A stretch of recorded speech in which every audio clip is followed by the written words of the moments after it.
Por esa razón, abandonado el poder por don Rafael Reyes, a pesar de haber hecho aprobar esa norma inicua, vino la Constitución a ser reformada por el acto legislativo número 3 de 1910, que a propuesta de Nicolás Esguerra y otros viejos radicales instituyó en Colombia el control de constitucionalidad y la excepción de inconstitucionalidad. Control de constitucionalidad en virtud del cual cualquier ciudadano puede demandar que la Corte Suprema de Justicia en sala plena declarara la inexequibilidad de una ley contraria a la Constitución o de un decreto ley porque tiene fuerza material de ley. Excepción de inconstitucionalidad que le permitía a los ciudadanos pedir la no aplicación de una norma de orden legal cuando la consideraran contraria a la Constitución, y a los jueces, aunque no se lo hubiesen pedido, no aplicarla si la encontraban contraria a la Constitución. Cambió el panorama. Ya no es que la ley se aplica aunque aparezca contraria a la Constitución, sino que la Constitución adquiere primacía frente al ordenamiento legal subalterno. Y de ahí en adelante, esa reforma constitucional de 1910, que hay que recordar ahora en épocas del bicentenario, porque ya también es centenaria, estableció quién era el juez, la sala plena de la Corte Suprema de Justicia. Estableció quién tiene legitimación, cualquier ciudadano, y estableció qué podría decir la sentencia: es inexequible o es exequible. Inexequible, esto es inaplicable. Inaplicable por ser contraria a la Constitución, inexequible por inconstitucional. Eso es lo que dijo la Constitución. Pero vino entonces desde el principio una discusión que ayer todavía se planteaba sobre el alcance de las facultades para controlar la constitucionalidad. Y observemos,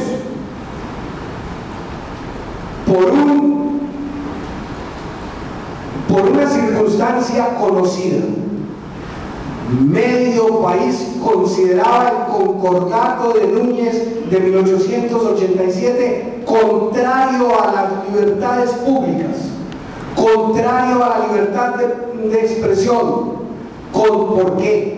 Se decía que la educación debía ser impartida conforme a los dogmas de la religión católica y que los ordinarios de la diócesis podrían retirar a los profesores que no lo cumplieran. Contrario a la libertad religiosa y a la libertad de conciencia, porque se imponía el matrimonio católico para los bautizados, aunque ya no fueran católicos, y se imponía el vicariato a las fuerzas militares, aunque hubiera soldados que no fueran católicos. Por eso, y por otras consideraciones de orden libertario, se demandó el concordato ante la Corte Suprema, porque había sido aprobado por una ley, la Ley 35 de 1888. Y la Corte Suprema de Justicia dijo: no tengo competencia. Fíjense que el problema competencial del control tiene sus raíces históricas. No tengo competencia porque la competencia la tengo para declarar la inconstitucionalidad de las leyes y no la de los tratados. Los tratados son exclusivos del presidente de la República, que dirige las relaciones exteriores. No, pero mire que el tratado fue aprobado por una ley. Sí, pero ese es un trámite ulterior. No tenemos competencia y hubo entonces sentencia inhibitoria. Primer asunto, competencia. Con el mismo argumento, cuando se demandó el tratado que le puso fin a la separación de Panamá con la aceptación de Colombia de esa mutilación, se dijo: no hay competencia para conocer de los tratados.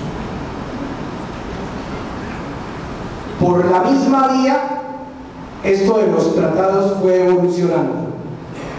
Y fue evolucionando hacia la sí competencia. Por cuanto algunos profesores de Derecho Constitucional plantearon en las aulas libertarias de la Nacional, del Externado y de la Libre que sí deberían controlarse los tratados, que el presidente sí puede dirigir las relaciones internacionales, pero que no lo puede hacer para desconocer la Constitución. Y entonces surgieron ahí dos tesis: una, no competencia, y la otra, sí competencia.